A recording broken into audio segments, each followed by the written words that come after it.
apakah faktor yang menyumbang ke arah masalah seksual di kalangan pesakit buah pinggang? Terima kasih Terence. Ya. Tapi sebelum tu mungkin sebagai pengenalan, ya, kalau kita bercerita pasal sexuality ini, orang mengatakan bahawa sexuality adalah individu itu untuk mempamerkan, ya, kecenderungan dia berdasarkan gender yang dia ada. Ya, jadi apabila kita bercerita pasal perlakuan seks itu sendiri, dia mungkin melibatkan komponen seperti pleasure, seronok, nikmat. Ya, yang kedua, excitement. Kita enjoy melakukan perkara tersebut dan ada connection dengan pasangan, dengan orang yang kita melakukan aktiviti tersebut. Jadi ada orang melihat perkara ini seperti satu persembahan ataupun performance. Kalau kita melihat intimasi itu pula, intim dia tak semestinya mempunyai physical contact.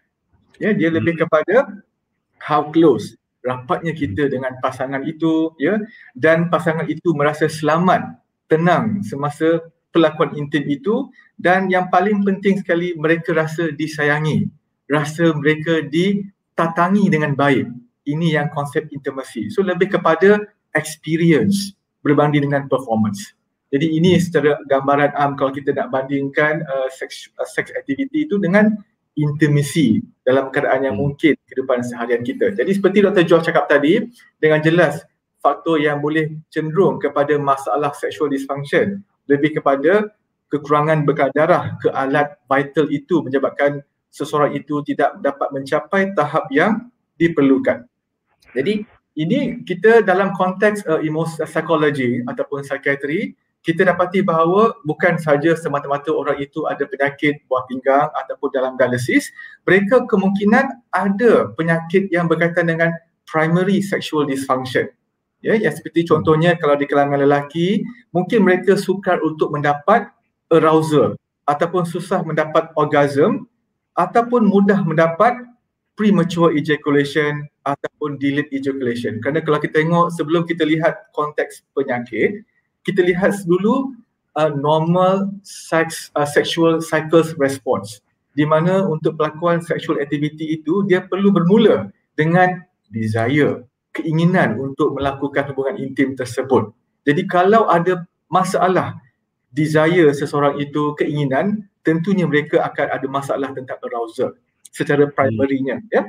Jadi kalau mereka ada masalah desire, mereka mungkin akan ada masalah untuk arouse dan tidak dapat mencapai climax ataupun orgasm. Jadi mereka di kalangan lelaki mungkin ada masalah ini dan mereka tampil berjumpa dengan doktor urologi ataupun psikiatri kerana disebabkan oleh masalah sexual dysfunction ini. Kita dapati bahawa kajian 80% individu yang ada masalah seksual ini mereka menghadapi kemurungan.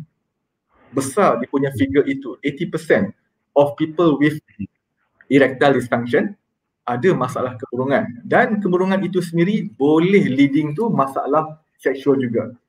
Di kalangan perempuan juga kita mungkin tak fokus pada lelaki, perempuan wanita juga mereka juga ada masalah primary dari segi sexuality mereka. Mereka mungkin ada masalah untuk mencapai orgasm. Mereka mungkin tak berdaya untuk mencapai arousal yang dikehendaki oleh pasangannya sekiranya mereka ini memang penyakit buah pinggang dan dalam dialisis. Yang sering kita lihat di klinik kita ialah mereka yang datang dengan masalah dyspareunia ataupun penetration disorder. Mereka tidak dapat melakukan hubungan intim kerana sentuhan itu mendatangkan kesakitan yang ketara. Ya? Dan tak lupa juga mereka yang ada masalah berkaitan dengan vaginismus. Otot sulit mereka menjadi spasm, mereka tidak dapat melakukan hubungan intim. Ini mendatangkan rasa kekecewaan kepada mereka ataupun individu. Apatah lagi sekiranya kalau mereka ada masalah sakit buah pinggang, ginjal dengan perkara-perkara faktor yang telah disebutkan oleh Dr. George tadi akan meningkatkan lagi risiko tersebut. Ya, so kita sentuh tentang yang apa faktor tadi yang oleh Dr. George tadi. Itu yang faktor yang selainnya ialah masalah psikologi sendiri. Seperti yang saya cadang yang katakan tadi, lebih kurang separuh orang yang ada kemurungan mereka akan menghadapi masalah tentang desire berkaitan dengan masalah intim, ya. Mereka yang ada masalah anxiety, resah yang keterlaluan, mereka juga akan tidak dapat memberi tumpuan kepada intimasi, keintiman ataupun pelakon seksual. Kerana untuk melakukan hubungan intim dan seksual, mungkin Terence ataupun pendengar di sana, you need to be relaxed. in order for you to get the parasympathetic innervation to allow the erection to happen. Tapi apabila anda terlampau anxious, you will never get erection satisfactorily kerana your sympathetic urge is so huge. Jadi apabila anda dalam keadaan anxious, mungkin kita pun terfikir how can you perform, ya. Dan apabila anda dalam masalah emosi yang lain seperti dalam keadaan meratapi kematian, grieving, when you feel annoyed tentang pasangan anda sendiri, ataupun you merasakan diri anda tidak lagi atraktif bila anda ada dialysis with a fistula here, perut, itu juga boleh mendatangkan kesan kepada emosi.